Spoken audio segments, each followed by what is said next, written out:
Perdón, nosotros ya empezamos. Claro. No, sí. ¿Estás grabando? Claro, está grabando. Se ¿Está les grabando? dije, ustedes quédense como si nada. No, ni siquiera di la bienvenida ni nada. Seamos serios, por favor. Seamos serios, perdón. No, Ay, no, por favor, no sean serios. No, son tan divertidos ambos. No, es que no, aquí va a haber música, va a haber mucho material. Esto ya está, ¿sí? ¿Da inicios? Damos inicio. ¿Qué tal, amigos? Bienvenidos a La Presencia con Ellos. Mi nombre es Carlos Puentes. En esta ocasión tengo el gusto de presentar a ustedes no solamente a un gran músico, pero a un ícono aquí en Baja California, promotor musical y, me permite decir, es una persona por demás admirable. Tengo el gusto de conocerlo ya hace algunos años. Y si hablamos incluso no solamente de música, pero en particular, incluso hablamos de danzón. Ya se volvió incluso sinónimo con la palabra. Tenemos el gusto de presentar aquí al maestro Francisco Guerrero.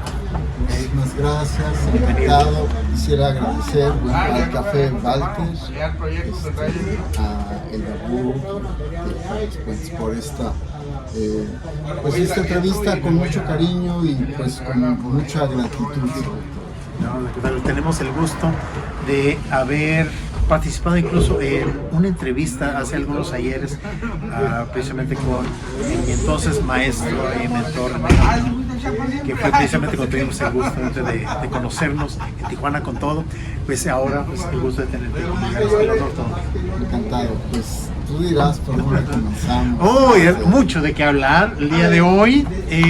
¿Por qué no empezamos con la historia precisamente del maestro Francisco Guerrero? Inicia en Oaxaca en 1964. Sí, nací en un pueblito de la Mixteca oaxaqueña que se llama Fresnillo de Tujano, en el municipio de Huajuapan de León, en Oaxaca. En el 64, bueno, pues en mi tierra se nace y se muere con música. Cuando uno nace son 7 días de música, porque nació el niño, y cuando uno se muere son 9 días de música, que está la banda de viento tocando. Y bueno, pues yo soy cuarta generación de músicos en la región mixteca. Mi abuelo, Martiniano Salgado, él era un músico itinerante, como se acostumbra allá. Los maestros van de pueblo en pueblo, se tardan varios años en lo que enseñan a los niños, a los jóvenes, les enseñan solfeo, les enseñan a tocar los diversos instrumentos. En la segunda etapa les enseñan el repertorio que van a usar toda la vida, es decir, el repertorio para la iglesia, el repertorio cívico para los eventos de este tipo y para la fiesta. Son 3 repertorios, para la guelaguetza, para todo esto. Y la última fase es enseñarles a reparar los instrumentos. Pues mi abuelo hacía todo eso, su papá hacía todo eso y anduvo de itinerante de pueblo en pueblo. Y entonces mi mamá le tocó estar en varios pueblos, son varios años. El último pueblo en donde mi abuelo Martiniano fue un pueblo que se llama Socotiaca. Te voy a contar una anécdota muy interesante, si me permites. Cuando yo terminé la carrera me regresé a Oaxaca, pasaron unos meses, yo quería estar tranquilo después de mucho trabajo. Llegué al pueblo, iba mi abuela todavía, vivía, mi mamá, y una de mis tías en el pueblito pidió que viniera a la música que se llama la banda de viento. Y estando ahí, mi tía, que en paz descanse, Amparo Salgado, dijo, miren, es la esposa de Martiniano Salgado, que era el maestro de la banda, y este es su nieto, él estudió música, de música en México, y me ve un maestro y me abraza y se pone a llorar, y me dice, mire, y me enseña su lóbulo roto, así caído, y digo, oiga, pero ¿qué le pasó? Dice, pues su abuelo, pero pues ¿qué le hice? No, pues un embarazo. Me rompió el lóbulo, le digo, oiga, pero yo no lo puedo revisar, por eso dice, es que no me entraba el solfeo. Digo, oiga, y luego pues dice, no, ahora soy el director de la banda. ¡Wow! ¡Vaya anécdota! Sí. Algo violenta incluso. Pues es que en ese tiempo así se enseñaba.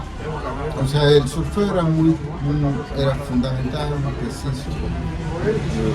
Digo, ya nos enseña así. Yo aprendí también con una disciplina muy férrea. Por ejemplo, hubo compañeros que ya estando en la Ciudad de México, estudiando, mi familia se trasladó para allá.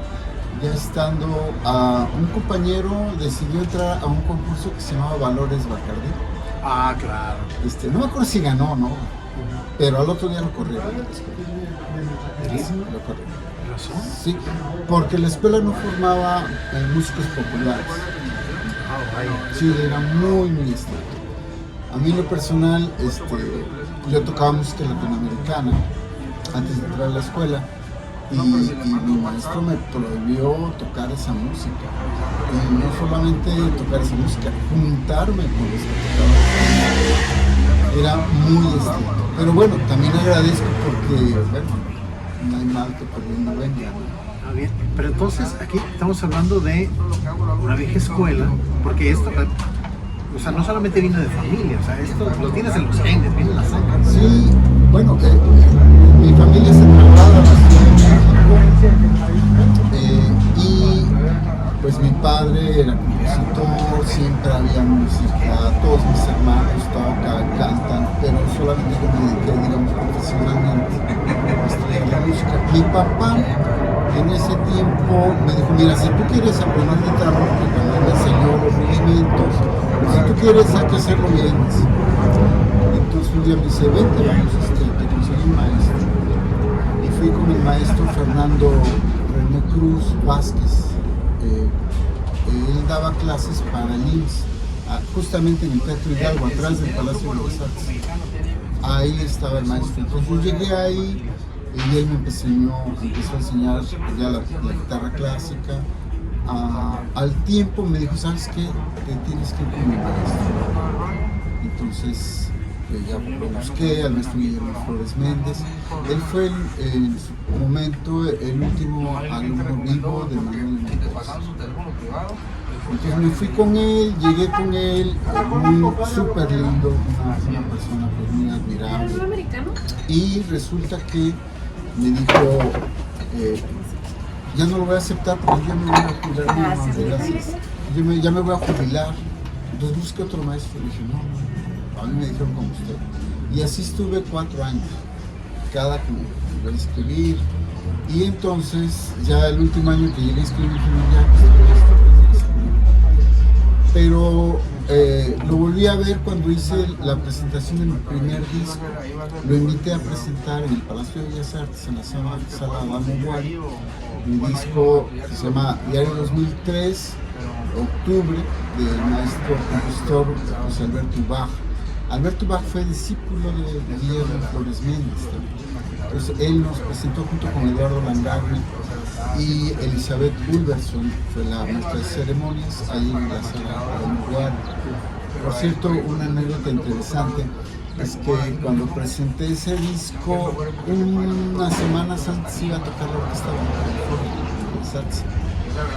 California, y yo me decía, ojalá y no toque música baja californiana, porque a mí me encantaría ser el primero en tocar en Bellas Artes, música de un compositor baja californiano. Mi discografía, esos 2 discos son de obra de nuestro Alberto Bach. Y bueno, pues dije, bueno, vamos a ver, ¿no? Tiene mucha obra compositores baja californianos dedicados a la orquesta. Y dije, bueno, pues seguramente van a tocar algo, ¿no? De la región, pues si van a tocar allá. Para fortuna mía, no tocaron ningún autor baja californiano, así es de que tengo el privilegio de haber sido el primer músico que toca música de un compositor baja californiano, de Alberto Bach, en Bellas Artes. Y así mi vida ha estado llena de buena fortuna, yo creo. Bueno, buena fortuna, perdón, tenemos mucho que hablar porque la verdad, el resumen laboral es impresionante. Tengo que hacer mención de esto.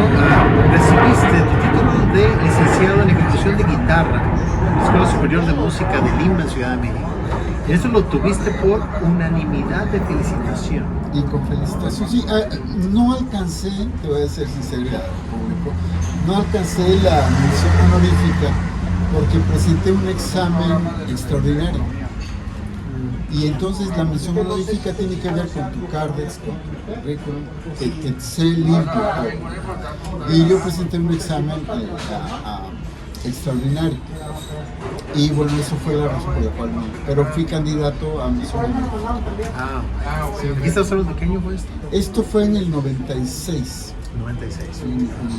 Perdón, en el 2006 yo terminé la carrera en el 96 y en el 2006 me titulé, porque no me había titulado. Sí. Nos mencionaste hace un momento sobre el hecho de que tu padre te enseñó a manejar la guitarra, los primeros acordes, pero la decisión de aprender guitarra, ¿dónde vino? ¿Fue de él o fue tuyo? Mira, resulta, yo se lo debo a un tío que se vino aquí al norte en el programa Bracero. Este tío, cuando él regresa, que termina la jornada, regresó, estamos hablando de los años 70, regresó y estaban de moda unas grabadoras enormes con 1000 focos. Así regresó y mi papá se la compró. Le dijo, oye, véndeme la grabadora. Tenía esa cosa que llaman cassettes, pero tenía onda corta. El radio tenía AM, FM y 2 ondas cortas.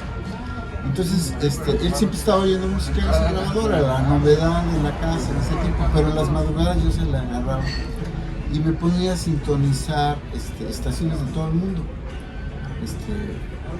Y me acuerdo que fue Radio Exterior de España, que logré sintonizarlo como a las 3 de la mañana y escuché a un guitarrista que se llama Narciso Yepes, tocando una obra, una suite en re mayor de Silvio Leopold Weiss. No se me olvidó, fue la hada que me hizo así. Yo no podía creer lo hermoso que era eso. No daba crédito, que se pudiera tocar eso. Y fue para mí el cambiar. O sea, mi vida ahí tomó otro rumbo, un parteaguas. Yo escuché eso y dije, yo quiero hacer eso. Y entonces ya me encaminé poco a poco a perfeccionarme, hablé con mi papá, me consiguió un maestro y toda la historia que vio. Pero fue eso, digamos, el detonante, ¿no? Ya habíamos que la casa, me gustaba mucho, pero haber escuchado a Yepes fue una cosa portentosa en mí. Portentosa, creo que no es la palabra, porque ¿quién prende la radio a la mitad de la noche, a las 3 y fracción de la mañana, para escuchar? Y fue una estación española. Sí, Radio Exterior de España, porque también había Radio Francia Internacional, yo me las conocía todas. En un tiempo fui radiófono, o cómo se puede decir, que oía mucho la radio, y estaba yo en los clubs de amigos de la radio, mandaba yo cartas a la estación de radio y la leían y solicitaba un amigo, era el Facebook de los años 70. Entonces yo en la casa recibía muchas cartas, y todas las contestaba y me escribían de varias partes del mundo y era muy bonito convivir y siempre pues por la cultura, por la música, siempre había... Pero estás dejándolo claro, estabas pequeño todavía, ¿qué tenías? 10, 12 años. Estaba yo más o menos como en la secundaria, es decir, como 12 años, más o menos, sí. Pero ¿en qué punto dormías? Perdón por la pregunta, pero todavía no puedo digerir esta parte. O sea, ¿te despertabas o al contrario, no dormías o era costumbre? Pues me quedaba oyendo por los fines de semana, porque me iba a la escuela temprano, pues por el viernes me encantaba estar sintonizando, era la ventana al mundo, ¿no? Conectarme con lo que estaba sucediendo y me encantaba, me gustaba mucho. Y siempre hubo la tradición en casa de escuchar la radio. O sea, en mi familia se escuchaba todos los días a las 7 de la noche, de 7 a 8 a Toña Daniel. Todos los días, porque una tía mía ponía sus discos y era siempre que se oía todo. Y luego mi mamá, cuando planchaba, ella oía danzones. A mí el danzón, para mí el danzón escucharlo es ver a mi mamá planchando. Esa era, o sea, él ponía su burro, todo, el agua, todo, almidonado en ese tiempo. Y entonces agarré, ponía a Mariano Barcelona, a Serena, a todas esas danzoneras. Entonces yo la veía y ella planchando. Entonces, cuando yo plancho, estoy oyendo a mi mamá, oyendo los danzones, y tengo a mi mamá ahí. La guitarra es mi papá, pero la canción es mi mamá. ¡Wow! Sí, ¿Sabes qué bello? Entonces, en realidad, ese fue tu encuentro con el danzón. En realidad era el recuerdo de tu madre. Sí, mira, mis papás se conocieron en los años 50 en Cosamaloapan, en Veracruz, porque había un programa que se llevaba braceros, digamos, para cortar la caña, se los llevaba de Oaxaca a Veracruz, esas grandes haciendas que todavía existían. Entonces, mi papá y mamá se conocen en Veracruz, en Cosamaloapan, en el río Papaloapan tienen una foto. Y ahí se conocieron, mi papá estaba tocando la jarana, llevaba a su mujer y su jarana. Está esa foto, la tengo ahí en mi perfil. Y ellos se conocieron ahí, mi primera hermana nació en Veracruz. Y ahí mi mamá me contaba que ahí escuchó la primera vez una danzonera. Entonces, a su vez, mi mamá le recordaba su estancia en Veracruz, porque allá escuchó la danzonera. Y cuando hubo oportunidad, ya en Ciudad Neza, donde yo me crié, mi familia vivió en varios puntos de la Ciudad de México, en Azcapotzalco, en la colonia de Civil, en la Arenal, etc. Y luego ya compraron un terreno en Ciudad Neza y ya me crié. Pero entonces ellos oían el danzón, oyeron el danzón en Veracruz. Y bueno, pues el destino es que ahora lo escuchamos en Tijuana, el danzón. No, oye, ya estamos hablando de danzón y danzoneras y eso. No quiero adelantarme, porque sí, tenemos mucho de qué hablar al respecto.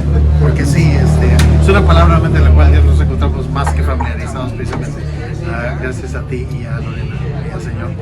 Pero quiero hacer mención antes de, precisamente dice que es cerca de 40 maestros de 18 diferentes países a los que se debe tu formación. En ellos me permito hacer mención Leo Brouwer, Costas Cociolis, Manuel Marrueco, Roberto Ausel, y Robert Guthrie, Hopkinson Smith, Paolini, Alirio Díaz, William Karenheiser, Gonzalo Salazar, Santé Tursi, Iván Rijos, entre otros. ¿Cómo? ¿Cuándo se dieron, por ejemplo, que podías haber tenido más formación con todos ellos? Uno de mis pilares, mi tutor musical es el maestro Aurelio Carmona. Con él estudié casi todas las materias teóricas, armonía, historia, contrapunto, casi todo eso. Y él fue el primero que me dijo, mira, va a haber un coloquio, un seminario de música antigua y van a venir varios maestros de varios países del mundo. Tienes que ir. Y yo estaba comenzando la carrera. Honestamente no entendí mucho, o casi nada de lo que se hablaba, porque era de muy alto nivel. Pero esa fue la primera vez que yo participé en un evento de maestros internacional, con clases. Me pareció fascinante.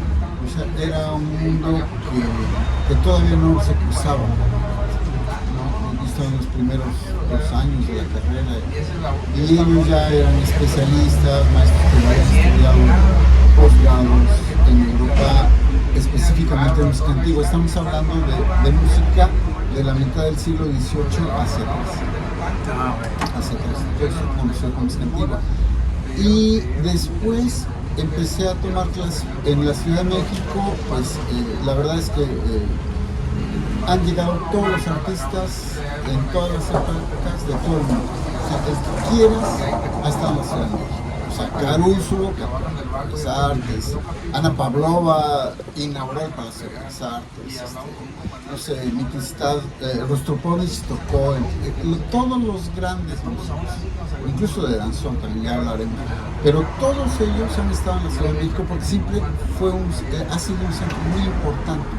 Muy importante. Quizá a veces los mexicanos no dimensionamos ese impacto, pero tanto filósofos, no sé, José Martí vivía ahí en la calle Moneda en el tiempo de la revolución cubana, de la independencia, muchísimos personajes, o sea, Fidel Castro salió de México, Simón Bolívar, bueno, pues si no bien no llegó, pero poco le faltó, en fin, Humboldt estuvo. Entonces a la Ciudad de México llegaban todos. Y entonces, en la medida que yo fui conociendo, me fui enterando de que el maestro Alirio Díaz iba a estar en la ciudad dando un curso, pues ahí voy. La verdad es que yo de estudiante tenía amigos, por fortuna tuve amigos que tenían recursos económicos. Entonces yo les decía, oye, va a venir, por ejemplo, en Guanajuato, el Festival Cervantino, va a venir el maestro Manuel Barrueco, era la primera vez que venía a México. No tengo dinero, préstamo a Guanajuato. Yo había concursado para poder tomar clases con el maestro Manuel Barrueco. Concursamos en la Ciudad de México, gané, tuve el derecho de participar, de que me escuchara el maestro, pero no tenía dinero. Y entonces un amigo me dijo, sí, ¿sabes qué? Y ya al final le pagué y todo muy bien. Y así pasaba, pues uno de estudiante yo no sé cómo le hacía, pero nunca me quedé sin entrar a un evento o demás. También otra experiencia muy linda fue que en las temporadas de ópera de las artes, como por ser estudiantes, nos daban boletos para ir, pero a veces no alcanzaban. Y yo tenía tanto deseo de escuchar, no sé, Henry Schering, que estuvo en el Palacio de las Artes, pues me iba al Palacio de las Artes, me arreglaba un poquito y llegaba y yo sin boleto. Le decía a alguien, oye, disculpa, no te suena un boleto.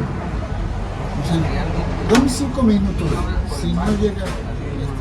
Nunca me quedé sin entrar, era mucho mi deseo. Y no tenía lana, la verdad, pues estudiante no, pero nunca me quedé sin ir a un concierto, que pues era mucho mi deseo, ¿no? Y así empecé a tomar clases. Así también llegué a Tijuana, porque en el 94 se ve un diplomado que organizó el maestro Roberto Limón, él fue mi maestro en la Ciudad de México. Organizó un diplomado en el 94 que reunía, era lo mejor en el mundo en ese momento. Creo que no ha habido un evento de este tipo. Estuvieron aquí los mejores guitarristas de todo el mundo, de mayo a noviembre, y sucedió algo muy extraño, porque yo daba clase a un niñito, una vez siempre yo llegaba y estaba un cheque ahí, el dinero, que me pagaba la clase, pero un día llegué y estaba un señor tocando la guitarra, y me dice, pues señor, está el alumno, y me dice, oye, va a haber un evento en Tijuana, si gusta, váyame a ver. Para mí pasó como si nada. Yo gestionando para poder venir a Tijuana, me dice, mira, voy a buscar a tal persona, te puede ayudar allá. Hice una cita, hice una carta y voy, me dirijo al programa cultural de las fronteras. Entonces estaba yo haciendo antesala, de repente entré a una secretaria de una oficina, se abre la puerta y veo al papá de mi alumno. Y yo todavía decía, qué curioso que era el señor aquí. Y de repente me ve y dice, maestro, pase, por favor, me hubiera avisado que ya estaba para no hacerlo esperar.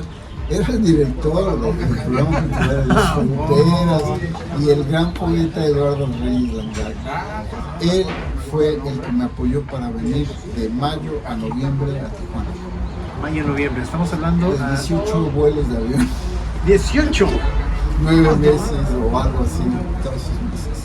No, pero estamos hablando, mencionamos hace un momento, estamos hablando del año 94, 96. Fue en ese tiempo que ya llegaste, pero ¿en qué punto ya radicaste en Tijuana? Bueno, primero llegué y logré hacer una anécdota interesante, fue que yo no tenía dinero para venir, pero ya había conseguido los boletos de avión. Pero antes de conseguir eso, no tenía yo nada, pero yo tenía mi deseo era muy grande de venir y estar aquí con todos los maestros, estar en este programa académico, estaba terminando la carrera, pero no tenía nada. Había yo colaborado mucho tiempo para el Colegio de Bachilleres en la Ciudad de México y luego me pedían que les corriera algunos eventos, algunas cuestiones y siempre lo hice de manera artística. Y entonces la coordinadora en ese tiempo de actividades culturales me dice, ¿sabes qué, Francisco? Ahora sí viene la nuestra. Por todo lo que me has ayudado, te conseguí un circuito por todos los colegios de bachilleres. Ay, muchachos, ¿cuándo empezamos? El 18 de mayo. Digo, no puedo, porque va a haber un evento. Pero yo todavía no tenía nada. Y es que va a estar el rector y no puedo. Bueno, había yo colaborado con un grupo que se llamaba Mimos en Concierto. E igual, pues nos apoyábamos. Hacía yo música para teatro en ese tiempo y luego me invitaron al grupo de Mimos en Concierto para hacer la música, tocar con ellos. Y me dice, ¿sabes qué, Fresco? Por todo lo que nos has ayudado, ahora sí viene la nuestra. Tenemos carta abierta, lo que tú quieras, si quieres un ensamble, una orquesta, lo que tú quieras, haznos la música, vamos a inaugurar el World Trade Center de la Ciudad de México. Ahí para producir, tú dime lo que ocupes. ¿Y cuándo es? El 18 de mayo. Dije, no puede ser ya esto. Bueno, me llaman del Palacio de las Artes y me dicen que usted es uno de los mejores guitarristas, queremos que haga el Barrono de Sevilla. Hay tantos ensayos, ¿cuándo empiezan las funciones? El 18 de mayo. No puedo. Y bueno, nunca más me volvieron a invitar, por supuesto. Y entiendo, ¿verdad? Pero dije, no puedo estar, no puedo. A raíz de eso fue que se me abrió las puertas y logré el apoyo de los aviones. Y dije, bueno, ya vamos a punto de. Y después de ahí, pues me las ingenié y pude estar de mayo a noviembre, cada mes venimos con un programa académico de muy alto nivel, súper pesado. O sea, yo salía de Tijuana con un bonche de partituras que ya estaba yo estudiando en el aeropuerto. Y cada mes era presentar un concierto con orquesta, música de cámara, música de ensamble para orquesta de guitarra, música solista con diversas temáticas. Era abrumador, pero era del más altísimo nivel. Yo creo que ese fue un detonante muy importante para mí. Eso lo hice en el 94, quedé encantado. Sucedió algo curioso, mi mamá me decía que vas a Tijuana. ¿Cómo se te atreves? Se acaban de matar a Colosio. Fue en eso fue en marzo, y este evento fue en mayo. Todo el mundo me decía, no, estás loco, pero no, ahí ven. Quedé fascinado de la ciudad, de la orquesta, en ese tiempo eran puros rusos, el nivel era altísimo, y me encantó el Centro Cultural de Tijuana. No tenía ni idea. Yo conocía otras fronteras como Ciudad Juárez, como Reynosa, donde había ido a dar conciertos, pero Tijuana me encantó. Bueno, lo repetí en 95 y en 96. Para 97 me invitan a ser coordinador académico del Diplomado Nacional de Guitarra Clásica. Y la verdad es que no lo pensé. Debía haberlo pensado, pero no lo pensé. ¿Qué razón? Me iba mejor en México económicamente. Me iba mejor. Y aparte Tijuana era una ciudad muy cara, ya para vivir. La oferta de mi sueldo y todo eso era un poco menos de lo que yo ganaba. Pero el ambiente que había musical y bueno, la serie de promesas para el proyecto, pues me llamó la atención. No se cumplieron, no todas, pero bueno, ya me había quedado. Entonces esto fue ya a llegar a vivir en el 97. Cuando cumplí 10 años de haber estado, dije, bueno, nadie me va a homenajear por 10 años de mi labor, entonces me voy a hacer uno. Me voy a hacer un homenaje. Y en la Casa de la Cultura hice un concierto que se llamó Una década en 6 cuerdas. E invité a los alumnos que ya había formado en ese momento. Un concierto muy lindo. Cuando cumplí 20, hice un concierto que duró 4 horas y vinieron alumnos que formé, que inicié de Estados Unidos, de la Ciudad de México y de todo el estado. Vinieron. Y en enero del próximo año vamos a hacer 3 décadas en 6 cuerdas. Vamos a hacer un concierto, ya les diré cómo, si hay oportunidad les diré. Pero ahora hay más guitarristas porque, bueno, a partir de 2011 formé parte de la Facultad de Artes Ensenada, en la cátedra de guitarra clásica. Entonces, en el 97 me vengo a vivir y empezamos a desarrollar una actividad guitarrística y concertística creo que importante en la región. Formamos el cuarteto de guitarras de Baja California, formamos el ensamble Escondián, empecé a trabajar con Laura Castañedo, un ensamble de voz y guitarra, que a la fecha pues seguimos trabajando.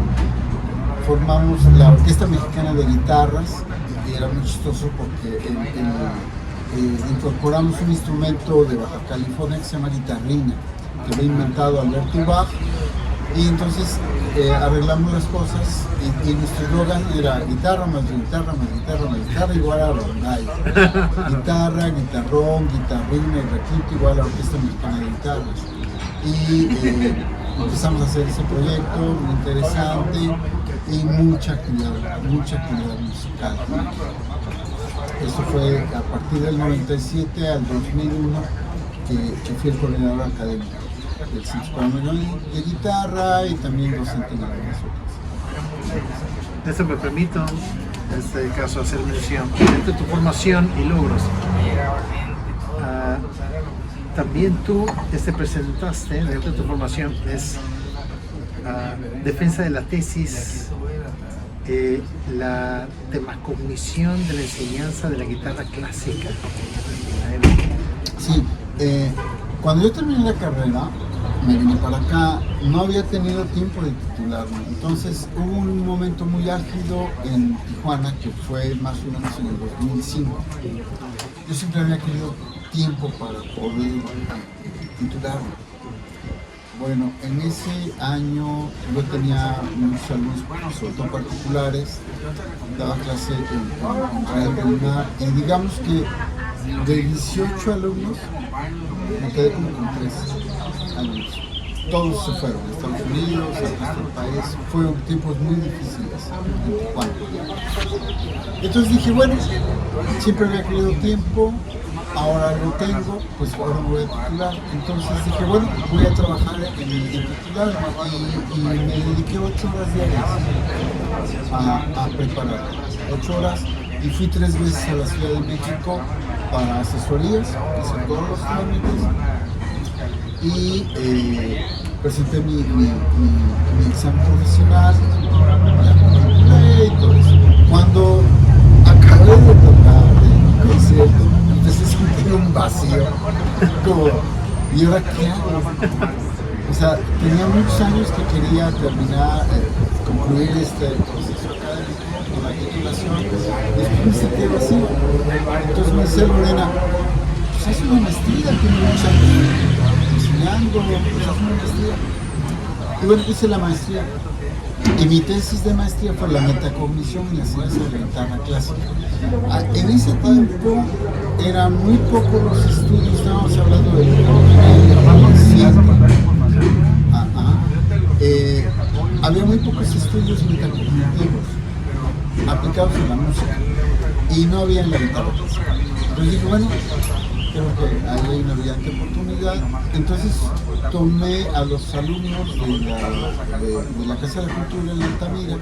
En ese tiempo yo daba clases para la Escuela de Música del Noroeste. Y esos alumnos que los tomé, apliqué todos los conocimientos en metacognición y de ahí fue que hice una suerte de investigación-acción donde intervenimos con los alumnos proponiendo esta metodología y de ahí mi tesis con la que defendí la maestría en educación, campo de formación docente de la Universidad Pedagógica Nacional, fue justamente eso. Creo que actualmente ya empieza a haber estudios metacognitivos para la ciencia de la música. pero la guitarra rasca, hasta donde yo tengo entendido, sigue siendo la primera. Entonces también ha habido una historia de la vida, esta suerte de ser pionero en algunas cosas. Algo muy importante dentro del danzo fue el haber hecho el primer método de timbal barroco para danzón mexicano. Eso no existe. Entonces lo hicimos desde aquí, pero ya lo vemos de danzón. Entonces, así fue como me titulé en la maestría. Intenté hacer un doctorado, pero ya no me daba ni tiempo ni demás. Y bueno, siempre hice muchos proyectos a la vez. Y a la fecha lo sigo haciendo. Entonces, bueno, también ya cerré mi vida académica, dije ya no, hasta ahí. Lo que podemos ver, reeditó bellísimamente. Me permito mencionar aquí solamente, estos son meramente algunos reconocimientos solamente que ha recibido el maestro Francisco Guerrero, y han sido, solamente por mencionar algunos, de gobiernos de los estados de Guerrero, Distrito Federal, Puebla, Durango, Morelos, así como la Universidad Autónoma de México, el Instituto Nacional de Bellas Artes, por supuesto. Se tiene incluso también el Sherman Heights Community Center de los Estados Unidos, y algo aquí que me impresiona, Chateau de la Bogatien de Francia. Sí, ¿Puedes hacer mención? es una gira ya en el Chateau de la Bogatien, es un centro de estudios. Allá hay un sistema en Normandía que es como una prepa, pero para oficios, digamos. Entonces ellos tienen muy detectado los rubros donde se requiere personal y los preparan para ello, y es como a nivel bachillerato. Y di dos conciertos allá, y también di un concierto en una silla, y fue una experiencia muy linda haber tocado. Me habías mencionado, y esto fue fuera de cámara, había sido contratado en el programa Bellas Artes para los Estados. Sí, era un programa que realmente en esa época, estaba hablando de toda finales de los 80s, principios de los 90s, el Bellas Artes tenía presencia en todo el país. Y había un proyecto que se llamaba, parece, Fonapaz. Había una red en todo el país con la presencia de Bellas Artes. No existía Conaculta ni nada de eso. Entonces, había una vinculación entre las casas de la cultura, y todo se regía desde la Colonia Juárez, que estaba este programa de descentralización de Bellas Artes. Y tuve la fortuna de trabajar para ellos, dando conciertos, y una vez que ya ingresé, me consideraban para mandarme a tocar a Tlaxcala, a muchos estados. Pude hacer una gira. Curiosamente, mi primer gira fue a los 15 años, toqué en Estados Unidos. Había un programa que se llama Fomento Cultural Banamex. Era yo menor de edad, tenía 15 años, tocaba música latinoamericana. Hubo una convocatoria, participamos, y nos llevaron a tocar a Ciudad Juárez, y de ahí a El Paso, Texas, y algunas ciudades alrededor, y luego de regreso toda la República hasta llegar a la Ciudad de México. Conciertos por todos esos lugares. Entonces era algo que a mí la música siempre me gustó, por el poder viajar. Yo creo que ahora lo entiendo, pues mi abuelo se por los pueblos, bueno, pues yo sigo haciendo. Mira, Carlos, los martes doy clase en el Centro Cultural Tecate, los miércoles doy clase en el Senado, en la Facultad de Artes, y los demás días doy clase aquí. Entonces en el estado, digamos, por lo menos, di 5 años clase en Mexicali, todos los martes trabajaba durante 5 o 6 años. Era parte de esta labor, pues digamos, pedagógica, mi función. Y eso pues es un poco por esta tradición que tengo muy arraigada. Un comentario interesante es que en mi tierra se dice que solo hay 2 oficios: o la gente son abogados o son maestros, porque todos son músicos. Caray. ¿O son abogados o son Maestros. Todos tocan. todos? Es una tradición musical muy arraigada. O sea, el campesino va a hacer sus labores de campo y en la tarde va y se reúne a tocar. Y sacan las partituras y se ponen a tocar. Los niños, ahí hay una tradición. El que va a tocar en la banda de viento, en la tarde se tiene que llevar al niño más pequeño. Entonces, es una tradición. Está el señor tocando su clarinete, su tuba, y ahí a un lado está el más chiquito de la familia. El más chiquito, ahí está, en su momento. Entonces, con el tiempo ese más chiquito pues, va a estar oyendo la música. Otro detalle bonito en mi tierra es que cuando son las piñatas, empiezan las posadas en diciembre. Los niños empiezan a pedir las piñatas para romperlas, ¿no? Bueno, pero no lo he visto en otro lugar. Ahí en mi tierra, en mi región, llega la banda y cuando empieza a tocar la banda, el niño baila. Ponen aquí la cosita para que no vea, le dan el mazo y empieza a tocar el son. Y empiezan a bailar los niños, a bailar y más o menos sondear por donde anda la piñata. Para la música y tiene 4 compases para pegarle. 4 compases. Y fa, le pega y entra la música. Cuando entra la música ya no puedes pegar. Todos los niños lo saben, tienen el oído musical. ¿Cómo? Pues porque lo han hecho siempre. Es muy... requiere una precisión. Oye, y esa es la tradición, así es. Entonces baila, para la música y ahí sí le pegas. Entonces los niños ya están pidiendo la música, porque si no toca la música no puedes empezar. Entonces los niños ya pedimos la música. Hay una interacción muy fuerte con la música, siempre. Sí. Entonces, por eso es que todos son músicos. Sí, todos tocan, cantan, bailan. Es algo muy normal. Porque si hay algo que, no sé, muchos de nosotros ya te conocemos, conociendo ahora de tu trayectoria.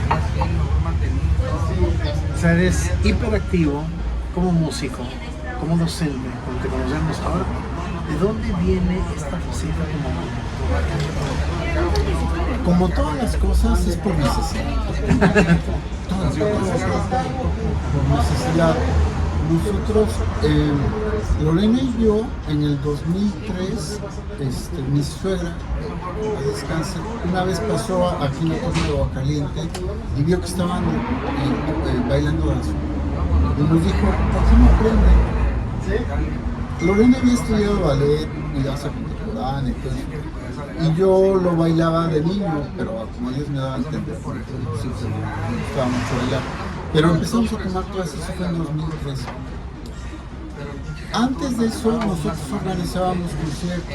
Yo organizaba conciertos con mis alumnos, no organizaba yo conciertos, porque bueno, yo partía del hecho de que si no puedes con el enemigo, pues únete, y si la montaña no viene a ti, pues probablemente era algo que yo tenía ya un poco de experiencia de autogestión desde la Ciudad de México. Entonces venían tiempos de verano, organizaba conciertos. Hicimos cosas muy bellas, te voy a contar una muy rápida. Un amigo aficionado a la astronomía me dijo, en tal fecha se va a poder ver la Vía Láctea desde la Rumorosa. Le dije, voy a hacer un concierto que se llama Concierto bajo la Vía Láctea, y lo hicimos en la Rumorosa, en medio de nada. Subimos un baño.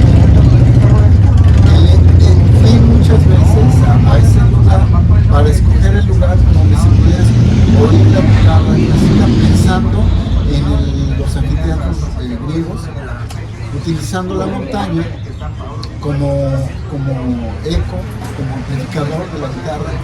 Anduve tocando por muchos lados, hasta donde encontré el lugar preciso, donde no requeríamos sonido. Con este amigo, él sabía a qué horas iba a a oscurecer, entonces hasta qué horas debía durar el concierto, para no usar nada. Entonces, igual que los griegos, tuvieron que hacer sus estudios de isóptica y panóptica para... Exactamente. Entonces diseñamos ese lugar, ya nada más contratamos mesas, un lugar, compramos pan, llevamos vino, hicimos un concierto. Entonces, donde no hay que hacer. En Mexicali no había, había un maestro de guitarra, pero no sabía conectar, no sabía qué hacer. Y así muchas cosas. Entonces, lo que te decía del metro, que no existe, hay que hacer. Pues, bueno. Entonces, esa idea de autogestión me llevó a que empezamos a bailar danzón, después empezamos a buscar, vinieron unos maestros de Veracruz y de Monterrey, nos cautivaron. El nivel aquí era pues, muy de principiantes, con la maestra Leticia Almanza. Lo poco que nos sabían nos enseñó de corazón, muy bonito, pero cuando vimos gente que ya llevaba mucho tiempo, pues decidimos que eso queríamos hacer. Y entonces, con estos maestros nos dijeron, ¿saben qué? La mejor manera de aprender es enseñar. Y bueno, yo lo sabía. Entonces, al poco tiempo empezamos a enseñar. ¿Cómo? Pues bueno, Lorena con su parte como cantante, como bailarina, trabajando en el magisterio, yo con toda la parte de la música formal, empezamos a encontrar puntos concomitantes y esa experiencia que teníamos de autogestión, pues nada más la trasladamos hacia el danzón. Empezamos a organizar cosas, trajimos una danzonera. Pues decían, bueno, el cochinito es para eso. Entonces, bueno, pues hay que arriesgarse, ¿no? Entonces, damos un salón, se dieron las condiciones y así poco a poco nos llevó esta gestión, lograr que el Centro Cultural de Tijuana, darle el sustento porque era importante promover el danzón. Y en ese tiempo pues siempre ha habido como un ángel de la guarda. Siempre yo tuve a la Gagne, o sea, tuve a Fernando Cruz, siempre había alguien que pues yo creo que esta energía para que se canalizara. En el sepulcro estaba, que en paz descanse, Espiñón. Ella fue la primera promotora de danzón, digamos, porque organizó un evento en el 94, mandó una pareja a México, que no era otra más que Elizabeth Casas. La primera fue del estado a bailar. Bueno, de ese tiempo, bueno, hasta ya los 2010 más o menos, que la gestión que hicimos para proponer el danzón cultural Tijuana tuvo eco y nos canalizaron con Iraíz, y a partir de Iraíz, pues la verdad es que todas las instituciones fueron dando ventas, ¿no? Empezamos a hacer muchas actividades. Decíamos, no tiene sentido enseñar esto si no tienes dónde practicarlo. Igual que la clásica, tú les enseñamos, ¿y para qué? O sea, que sea un concierto para que ahí se... Te voy a contar una anécdota bonita.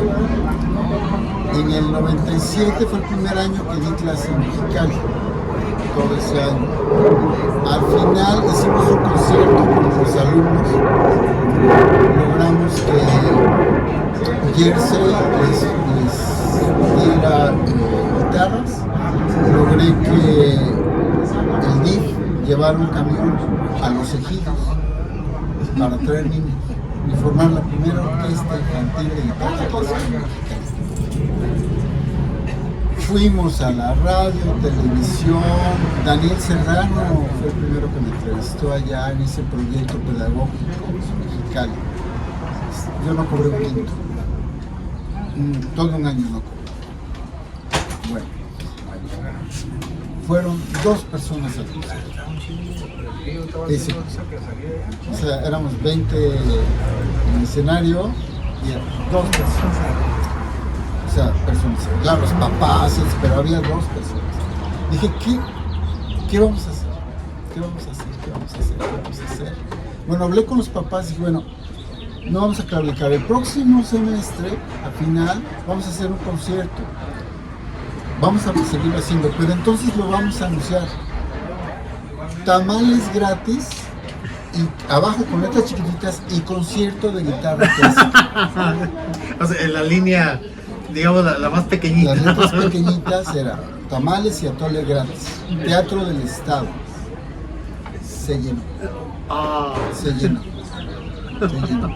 Se acabaron los tamales. Perdón, ¿de quién fue la idea? Mía. Bravo. Se Qué llenó el manera de concierto. traer la gente. Tamales gratis y abajo, y concierto de guitarra clásica. Tamales y atole gratis. Ya, todo le gratis. Y atole gratis. Se llenó. A partir de ahí, el último año que di clase allá, te voy a decir, hacíamos un ciclo de videos mensual, un ciclo de conciertos cada mes con alumnos de aquí de Tijuana que iban a dar conciertos allá, alumnos míos. Al final organizaba un ensamble de guitarras de allá de Mexicali y uno que iba de aquí. Maestros como José Rodríguez, como Daniel Montezuma, Magdalena Loza, Rosales Ceseña, todos esos alumnos que ahora son maestros, los llevé a Mexicali a tocar. Entonces todo el año teníamos actividad en Mexicali. Hasta que un día me dijeron, ya no puedes seguir este proyecto. Me dolió mucho, lloré mucho, pero bueno, así fue. Sí, de un día para otro ya, el proyecto ya, así fue. Pues siguiendo el orden de los acontecimientos, tu formación artística, y ya lo he mencionado, da influenciamente de tu padre que aprendieras la guitarra, así que ya tenemos ahí la influencia musical, también por parte de tu madre, que le gustaba escuchar precisamente canciones. Ahora como promotor, y de repente llega este proyecto, el cual tengo que hacer público, extender no solamente una felicitación, tiene toda mi admiración Lorena y tú, pero también mi agradecimiento porque tuve la dicha y el honor de presentar no solamente a ellos, pero a grandes artistas, porque me han invitado ya desde hace unos años a formar parte de este bello evento. Pero estamos hablando aquí, y tengo que hacer mención, y es la formación en Tijuana del Centro Nacional de Investigación y Difusión de Tradición. Habla, por favor. Bueno, cuando empezamos el proyecto de Danzón en el Secult, decíamos, bueno, es importante que esto tenga una aval, que no solamente se enseñe en las clases porque pues dos personas inquietas quieren darlo, no lo pensamos así. Nosotros con nuestra formación queríamos que lograr una suerte, si no certificación, pero sí que la institución más importante de danzón en el país, que es el Centro Nacional de Investigación y Difusión de la Información, que está en el puerto de Veracruz, que dirige Miguel Ángel Zamudio Atala, que saludo desde aquí,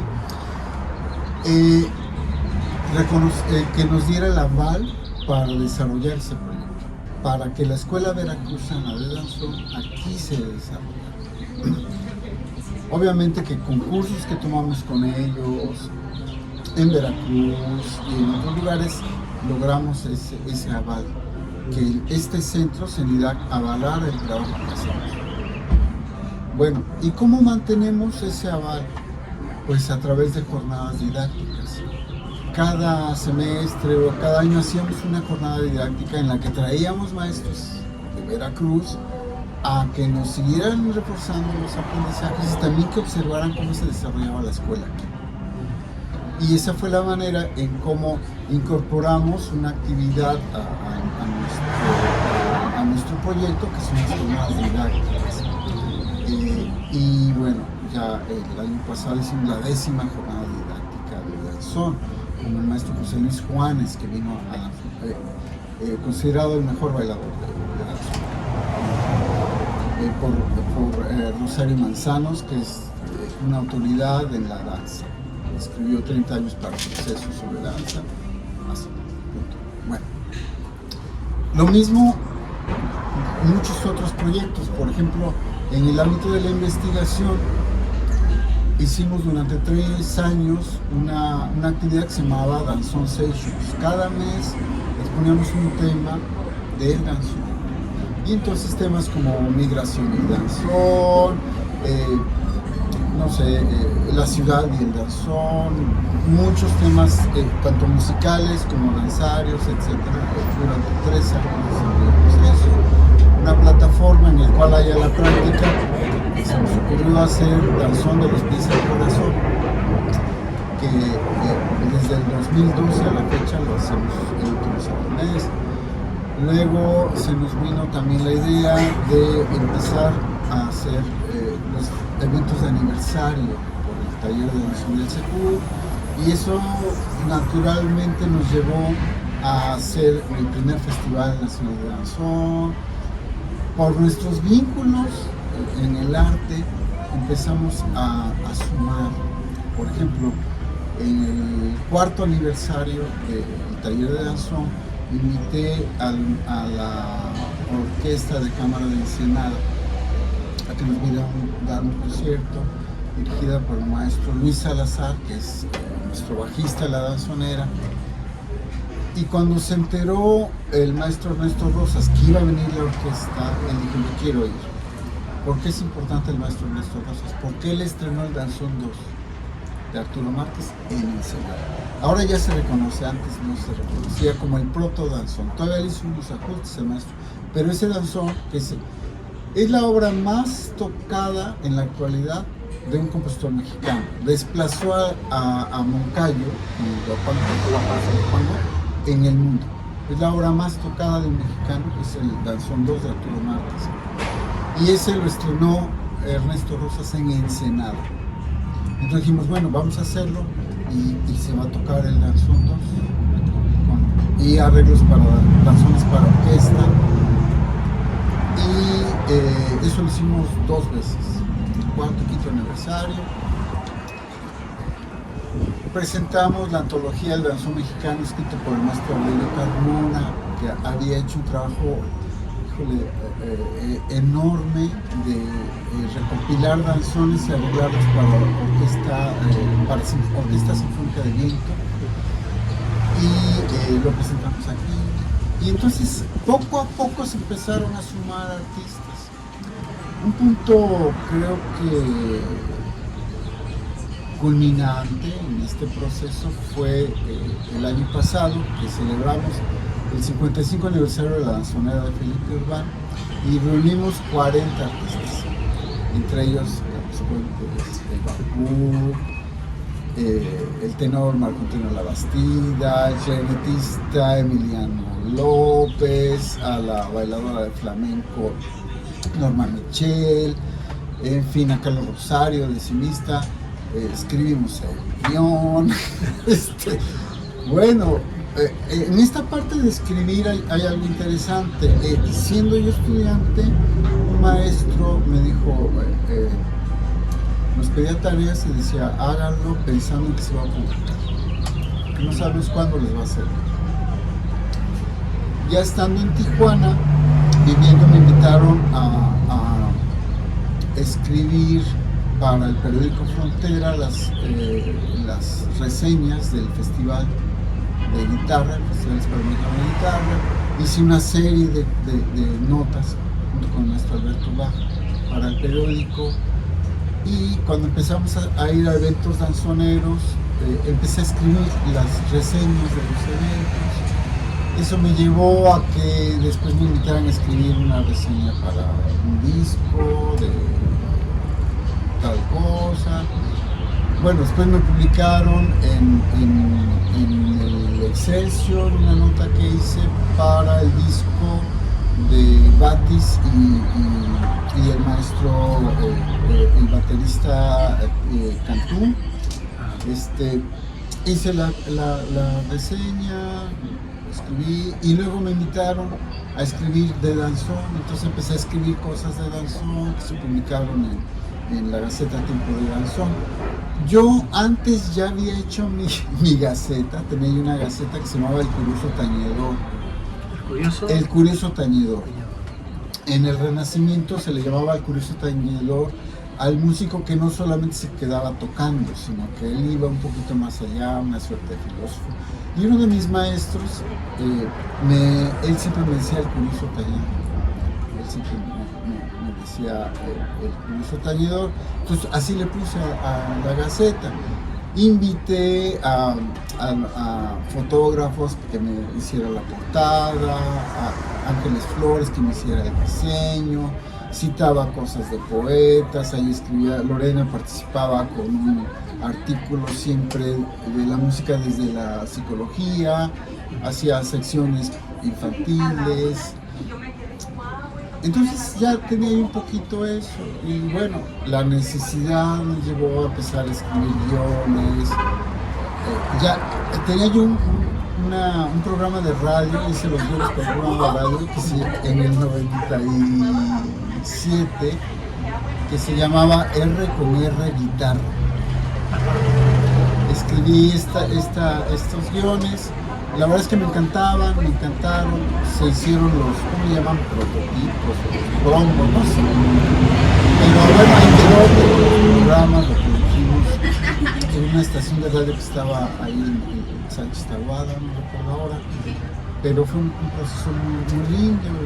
También yo había escrito cosas allá en México, tenía una compañía, hice mi compañía de teatro, hice yo Música para Teatro. Entonces, todo ese antecedente viene como una avalancha y bueno, sí, hemos hecho todas estas cosas. Y siempre viene el reto, ¿y ahora qué vamos a hacer? Y bueno, pues afortunadamente he encontrado un eco con Lorena en el ámbito del danzón, en el ámbito de las letras, en muchos ámbitos, en el cual podemos desarrollar muchos proyectos, independientemente de los proyectos individuales. Pero eso han llegado a crecer a tal grado que, o sea, por ejemplo, en este caso, cuando hablamos precisamente de estos eventos donde ustedes no solamente se desarrollan como compositor, en tu caso como compositor, como músico, arreglista, pero también promotor y tengo que mencionar la formación de la danzonera federal. Sí, igual, todo eso viene con la necesidad. Empezábamos a traer orquestas de México, eso es lo más caro, yo pienso. Traer de la Ciudad de México a Tijuana es muy costoso. Y bueno, viajar, traer los timbales, los instrumentos, pues es por precio y volumen, ¿no? Entonces también muy costoso. Como ya estábamos en estos menesteres, dijimos, bueno, vamos a hacer la inversión de comprar unos timbales. Y bueno, a la vuelta, si vamos a estar trayendo orquestas, bueno, ese dinero que podemos ahorrar en el peaje, ¿no? de los instrumentos, pues ya se quedan aquí, ya los tenemos y bueno, pues ya son 2 boletos más de avión que no haremos esa inversión. Pero se viene la pandemia y ahí quedaron los timbales. Yo había estudiado percusiones porque en la escuela de música, te cuento brevemente, yo entré a estudiar en la Escuela Nacional de Música buscando al maestro Guillermo Flores Méndez, pero él me dijo, búsquese otro maestro, entonces busqué al maestro a entrar a la Escuela Superior de Música.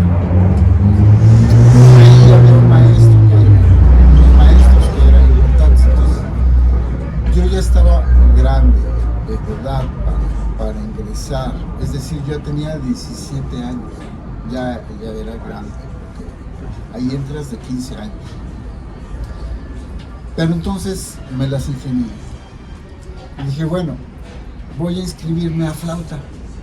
Ahí me dan hasta los 17 años. Entonces me inscribí a flauta, hice el examen, lo pasé, llegué a la entrevista con el maestro Raúl Falcó, que pues descansó, un maestro francés. Me dice, oye Francisco, tú ya tienes flauta. Y le dije, mire, le voy a ser honesto. Yo estudio en la Nacional de Música y Guitarra, le conté la historia y vengo aquí porque yo quisiera entrar a guitarra, pero ya la edad no me da, entonces dice, no te preocupes, pero ¿tienes flauta? No te preocupes, no te preocupes, te vamos a mandar a percusiones, tienes que comprar 2 palitos y eso te va a servir toda la vida, eso me dijo nuestro Raúl. Y ya, llegué como el maestro de percusiones, el maestro Abel Jiménez. me empezó a enseñar.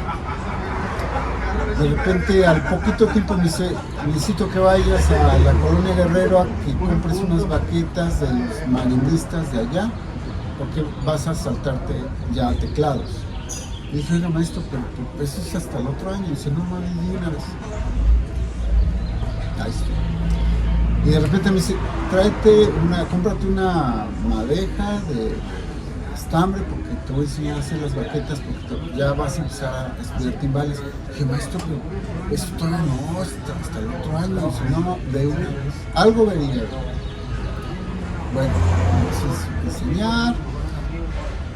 Voy a una de las funciones de la temporada de ópera y salen los maestros y veo a mi maestro de percusión. Él era el percusionista de la orquesta de la Ópera de Bellas Artes, 30 años, ahí se jubiló. Y una vez iba yo a tomar clase con el maestro Abel y me dice, permíteme porque vinieron unos maestros que quieren que les enseñe unos toques de timbal, dame chance. Sí, no me quedé practicando. Pues es que hay algunos toques que solo yo los hago, entonces querían los maestros. Pero al final me cambié a guitarra, todavía seguía tomando 2 años clase con el maestro Abel, y me dijo, ¿sabes qué? Deja la guitarra, estudia percusión. Para que no te sientas mal, estudia armonía moderna en la guitarra, pero estudia percusión. Y decían, gracias maestro, pero no, estudia percusión. Al cabo de los años, ya estando los timbales ahí, dije, bueno, pues está la pandemia, no podemos hacer algo, pues voy a aprender a tocarlos. Y empecé a buscar maestros, empecé a buscar métodos, en línea no había nada. Empecé a acordarme, ¿no? Empecé a tomar clases con un maestro, no me funcionó, busqué otro maestro, empecé a estudiar y de repente dije, bueno, voy a ir con mi maestro. Me di la oportunidad, lo contacté, sigue allá en Oaxaca, es un maestro oaxaqueño, en Teotitlán del Valle. Me fui con él, grabé las sesiones y dije, ¿sabe qué? Hay que ser un método, maestro, de timbal para danza. Entonces, pues todo en gerundio, estudiando, practicar, y así me di a la tarea de hacer toda la transcripción y luego darle un orden para que pudiera estudiar, pues bueno, ahí me sirvió esta educación, mi experiencia como docente, logré hacer el primer método. Y bueno, pues ya aprendiendo, pues ya tenían los timbales, dijimos, bueno, pues sigue siendo la versión. ¿Esto fue oficial? ¿Fue en el año 2019? Ah, 19. Entonces sí, esto empezó antes de la pandemia, solamente se detuvo debido a... Exactamente. Fue cuando aprovechaste tú para estudiar, Estudié, practiqué, aprendí a tocar el danzón y los timbales. Pues con el antecedente que tenía, ya había estudiado percusiones, conocer el género, ser músico, bueno, pues facilitó. Bueno, pero aquí, a mí que me ha tocado en estos eventos que insisto, tengo el honor de formar parte, gracias a ustedes, gracias a Lorena y a ti. Pero ustedes literal son todólogos en el evento, porque aparte de promotor, son organizadores, son también del mismo, y es, a mí me consta, ¿no?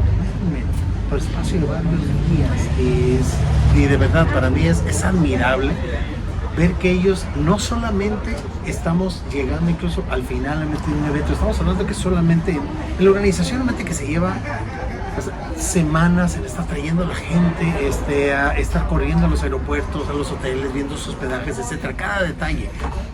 Pero estamos hablando que ya cuando estamos incluso en el cierre oficial del mismo, no estoy mintiendo, pueden ver al final que cualquiera de nosotros en lugar de Lorena y de Francisco estuviéramos rendidos ya esperando que termine ya la última hora del evento. Están ellos bailando como si nada, frescos como una lechuga. ¿De dónde salen ustedes tanta vitalidad, tanta energía? Bueno, puntualmente todos podemos hacerlo ya no como antes, debo confesarlo, pero pues es el gusto de hacerlo, ¿no? Y de hacer las cosas bien a la vieja escuela. Pues hay esta idea de darle un cariñito a cada cosa, darle un sesgo. También la experiencia de ya vamos a 10 años del festival, pues vamos optimizando, vamos siendo pues mejores cada vez. Tenemos ya un trabajo muy avanzado, ¿no?, en la gestión, entonces ya vamos teniendo como ciertos esquemitas en los cuales pues esa experiencia no partimos de cero, ya tenemos hecho mucho de este trabajo. Lo que sí es de que, bueno, cuando hacemos tales actividades, bueno, pues le damos parte del corazón, ahí va a quedar, en escribir el guión, en hacer los reconocimientos, en mil cosas que hay. Entonces sí, no descuidar cada vez. De hecho termina, por ejemplo, terminamos de tocar con la danzonera, pero pues todavía hay que recoger todo, llevarlo todo. Al otro día hay que estar temprano y hacer el montaje y todo esto. Y bueno, contamos con personas que nos ayudan, pero básicamente somos los así, pero sí gentilmente en ciertos eventos nos apoyan, pero sí, digamos, el peso lo tenemos. Pero lo hacemos con mucho gusto y sobre todo con mucha convicción. Creemos que es importante esa promoción del danzón aquí en la región y nos ha dado muchas satisfacciones, ¿no? Entonces, pues somos risueños y nos hacen cosquillas, pues ¿qué le vamos a hacer, no? Pues, sí, el danzón ya es parte de un referente que se tiene de Tijuana, particularmente con Danzoneros de Tijuana 6, hicimos una asociación en el 2010 para esto, entonces son muchas las cosas que hemos logrado hasta la fecha, como publicaciones, exposiciones, gestionado e incentivado a artistas a que colaboren con nuestro José Lobo, a la actriz Laura Castanedo para que nos narre, nos participe como actriz, preparado a los alumnos haciendo coreografías, en fin, son muchas cosas las que es en ese rubro, en el rubro del danzón. Entonces, cada cosa queremos hacerlo con la dignidad que el género merece, ¿no? Te pudiera hablar mucho de lo que es nuestra postura ante el danzón, hablando meramente desde el punto de vista musical. O sea, la danzonera tiene un propósito que es privilegiar el danzón mexicano, pero también tenemos una propuesta propia.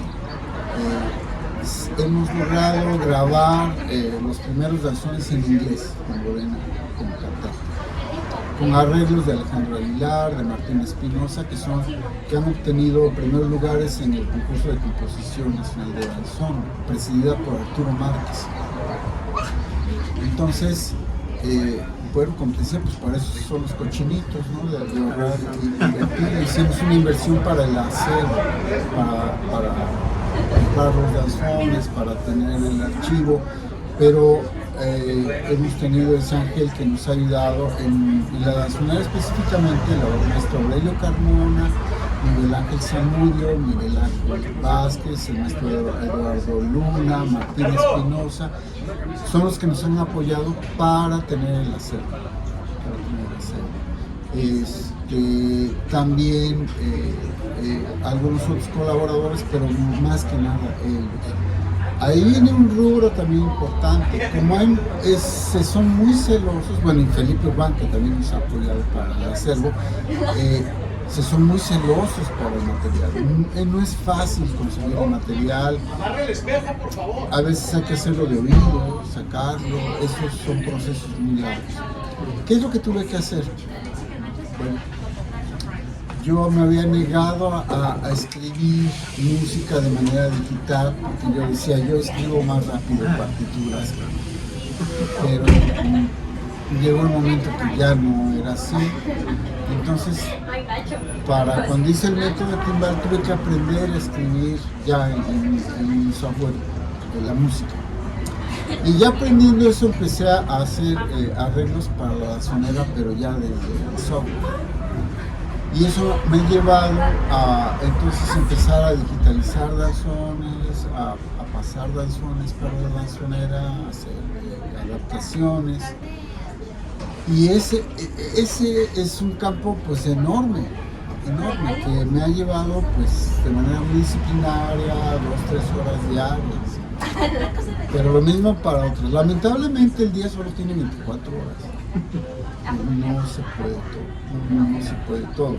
Pero el acervo, orgullosamente, cada año estrenamos danzones. Entonces yo tengo un sistema que, o sea, yo los trabajo de enero a mayo, más o menos. Lo que yo voy a montar, tener las partituras en digital, hacer las adaptaciones, ya haber revisado todo, hacer partichelas para cada uno, eso lo hago solamente hasta mayo, más ya no, porque ya de junio en adelante todo va a ser para el festival. Entonces los proyectos que yo haga, que voy desarrollando, son antes. Terminando el festival yo empiezo a ver qué voy a empezar a digitalizar, qué danzones quiero, depende de cómo vi, qué les gustó, qué no les gustó. Digamos noviembre, diciembre, yo ya sé qué voy a poner para a partir de enero empezar a trabajarlos. Y lo mismo con muchos rubros. ¿Qué vamos a montar de coreografías para cada evento? ¿Qué vamos a hacer esto? ¿Qué? Aprendí a hacer edición de audio a partir de que hacemos los bailes con música grabada. Entonces, pues tuve que entrarle a aprender. Me ayuda mucho el ser músico, pero necesito el dominio del software para editar, hacer un trabajo bien. Y afortunadamente tenemos este baile, te puedo, sin menosprecio, pero único en el país, porque lo que escuchan los bailes que hacemos no se escuchan en los discos, porque yo hago un trabajo de editarlos como se escucharía en un salón de baile, con doble estribillo, con doble montuno, arreglando las velocidades a que se puedan bailar, porque hay muchos discos que por meterlos a un disco, en el formato, les aumentaban la velocidad, y así no se baila en el salón. Entonces hay un trabajo pues de muchas horas de edición, y eso es otro que me ocupa otro momento. Entonces, pues dándole a cada partecita y organizadito, bien, pues todo cabe en un danzón sabiendo acomodar, ¿no? Entonces le tenemos que destinar tiempecito, pues ya muy sistematizado a cada uno, ¿no? La práctica de la guitarra es otro, la práctica del timbal, y entonces pues así lo vamos llevando, no hay otro. ¿Se imaginó que el evento llegaría a florecer al grado que ha crecido hasta ahorita? Para mí, que he tenido la oportunidad de estar ahí, presentar a tantos, llegaste a mencionar que en un evento 40 artistas, y estos vienen de toda la república, estamos hablando la crema innata del danzón, donde estamos reunidos en un mismo momento. O sea, ¿se imaginaron que llegaría esto? Pues no, realmente se fue dando paulatinamente. Lo que sí es que hay, pues digamos, nuestro deseo, nuestra energía, siempre hay el apoyo de Senidad, que ha sido fundamental, a través de los años ir conociendo a personalidades en el danzón. Por ejemplo, hicimos un homenaje al maestro Nazario Onofre Vidal, que es la primera trompeta de la danzonera Serina, hicimos un homenaje. Invitamos a Alejandro Aguilar, el pianista de la danzonera Chamaco Aguilar, a tocar sus danzones, como ser parte de la danzonera. Un rubro de la danzonera es que para aprender el estilo pues había que tener maestros, ¿no? Entonces parte de eso, pues ahí está Lorena es mi hija de centro, trabajó para la educación muchos años, ella como psicóloga. Yo en el rubro de la educación pues tengo mucha experiencia. Yo empecé a dar clases en la UNAM en el 85, desde el 85 a la fecha, tengo ya muchos años de experiencia docente. Y entonces, pues, parte de eso, pues ahí está la educación muchos años, ella como psicóloga. Yo en el rubro de la educación pues tengo mucha experiencia. Yo empecé a dar clases en la UNAM en el 85, desde el 85 a la fecha, tengo ya muchos años de experiencia docente. Entonces siempre hay parte de la educación, parte del arte, parte de la promotoría, parte de nuestra idea estética, de asumir un compromiso ético y estético con lo que hacemos. Y bueno, pues de manera natural se da en el danzón, y entonces empezamos a incorporar un punto importante es haber hecho, por ejemplo, danzonerías durante la pandemia, contar con nuestro José Lobo, que nos hiciera obra plástica basada en un danzón, en varios danzones, una obra para cada danzón. Y ya que teníamos esa obra, dijimos, bueno, ¿por qué no invitamos a poetas que nos escriban un texto basado en cada cuadro? Bueno, ¿por qué no los invitamos a que nos los graben en video? ¿Por qué no hacemos un libro de eso? Y entonces, ¿cómo lo conceptualizamos? Bueno, se llamó Danzonerías, lo presentamos durante la pandemia, y Danzonerías como en el concepto del salón de baile, pero también el salón de la plástica, pero virtual. Entonces fue el primer salón virtual de danzón, ¿no? Entonces lo presentamos en el lugar del nopal, con la obra plástica de José Lobo, y entonces ahí hicimos un trabajo de edición de los videos con los poemas, y presentamos así en una plataforma digital, porque pues era la pandemia. Fuimos el único festival que no se detuvo durante la pandemia. ¿Qué hicimos? Lo hicimos digital. En todo el país lo suspendieron, ¿no? Pero nosotros no. Hicimos la muestra nacional de parejas de danzón, lo hicimos pues, en línea. Les pedimos que grabaran su participación y luego lo editamos. Hicimos un guión para hacer eso, bla, bla, bla. Total, no detuvimos. El festival se hizo, no paramos eso. También la pandemia para nosotros fue muy buena, porque en la pandemia nació el método de timbal, en la pandemia aprendí a tocar el timbal para danzón, hicimos este salón virtual que llamamos Danzonerías, que después lo hicimos en proyecto editorial, y el libro, pues la verdad para nosotros es maravilloso, el libro.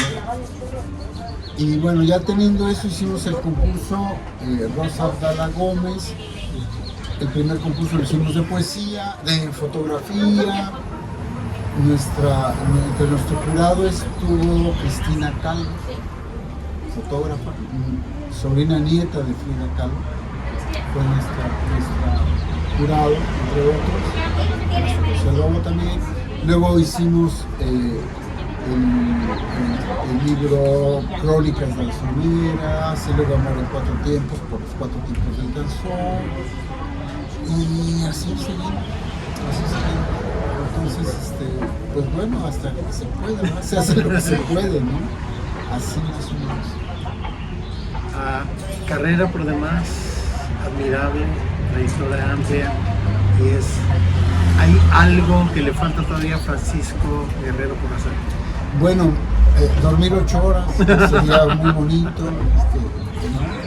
Me han contado. Ajá, que siga soñando, sigue este paso, eso no va a ser posible. Es como, pero no sé, ¿te ha gustado estar hiperactivo, involucrándote en cada aspecto de todo lo que haces? Pues yo pienso que cuando tú ves todas las posibilidades del arte, el arte no se entiende si no parte de la creatividad. La creatividad es algo que va a ser fundamental para la enseñanza del arte, para el arte mismo. Entonces, todo tiene que ser con creatividad, las clases que damos, todo. Y entonces esta manera de verlo desde muchos puntos de vista es lo que nos ha llevado. ¿Por qué no hacemos esto? ¿Por qué no hacemos esto? Y entonces aquí cabe esto, aquí cabe el otro, y todo asumiendo pues una posición estética, porque en el arte tiene que haber una posición estética, ¿no? Entonces podemos, si nosotros, no sé, hiciéramos tamales, a lo mejor todo nuestro conocimiento lo haríamos haciendo tamales o haciendo cosas, no sé. Hay cosas para mí en lo personal que me gusta hacer, que ya no puedo hacer por cuestiones físicas. Por ejemplo, me ha tocado hacer, por ejemplo, las flores de solapa para los alumnos, ¿no? Para bailar, o hacerles sus pañuelos de solapa, o yo hacerme mis mancuernas. Yo me gustan mucho las mancuernas. Y aprendí a hacerlas de muchas cosas. Entonces son tiempos que a mí me gusta hacerlo con mucha calma, porque ahí es donde yo de pronto surgen ideas. El ocio decoroso que decía Platón, Aristóteles, cuando yo a veces estoy planchando mi guayabera o no sé, los vestidos de Lorena, cuando estoy planchando estoy conectándome con el danzón, con la música, y de repente hay algo. O cuando estoy practicando mi baile, porque practico todos los días el baile, de pronto surge una idea y entonces ya la anoto y la empiezo a desarrollar a largo plazo, para largo plazo. Entonces yo realmente voy trabajando. Lo que vamos haciendo este año se gestó hace 3 años. Lo que voy a hacer en junio, ya les he dicho, es algo que estuvimos haciendo en noviembre. Y así voy siempre adelantando. Hay muchos proyectos en el tintero. Por ejemplo, hice una investigación que se llama Diapasón de Arena, iconografía de la guitarra clásica en Baja California. Ese es un proyecto que me gustaría ya pasarlo, ya hacerlo en el libro, porque reúne hasta el 2016 el quehacer de la guitarra en Baja California. Guitarreros, constructores de guitarra, compositores de guitarra, los alumnos, los discípulos, la gente en ese momento, aquí en la región más importante, las obras que se gestaron hasta el 2016 están todas compiladas en este documento, que fue un proyecto PEGA 2016, 2014, por ahí así, que es ese proyecto, y está el libro en digital. Ahora me gustaría poderlo llevar ese libro a hacerlo. Un compromiso que también creo que es importante es el que se publique la tesis, la metacognición en la ciencia de la guitarra clásica, porque ese es un legado importante. Es un legado importante. La iconografía de la guitarra clásica en Baja California es la memoria que hay hasta el 2016, ¿no? Mi compromiso en ese sentido para con la música aquí en el estado, pues está en dos obras: Diario 2003 de Octubre y Tijuanelas, mi segundo disco. Ahí está. Creo que eso es importante, pues ese legado que ya lo tengo para el estado, para la música de acá. Y siento que pues es de muy alto nivel, con toda la dignidad y la modestia que podemos ser, pero hicimos lo mejor y creo que es importante, ¿no? Hay cosas que sí me he cansado, por ejemplo, tocar puertas cada 3 años, sí, ya me cansa. El hacer muchos proyectos que se someten a escrutinio, a que los dictaminen personas para ver si los aprueban, ya honestamente me cansa un poco, porque tenemos nuestro propio proyecto, ¿no? Y conocemos la calidad, el nivel. Entonces, bueno, pues, son cosas que sí ya tienen un peso para hacerlo. Y hay cosas que me aligeran, pensar en nuevos danzones, en nuevas obras para guitarra, en los nuevos proyectos que vienen musicales, pues eso más bien me despierta nada. Me hacen estar aquí en el aquí y ahora y con un piecito hacia adelante, ¿no? Maestro, mi amigo, de verdad es un ejemplo de perseverancia y muy en particular, de verdad quisiera ser el gran babuco para dedicarle una canción, pero como estoy lejos de serlo, lo único que puedo decirle es: ¡Hey familia! Programa dedicado a Francisco Guerrero y a tan bella y amplia trayectoria. Querido amigo, gracias por estar aquí. Gracias. Y esto fue todo en Presencia para ellos. Gracias. Hasta la próxima.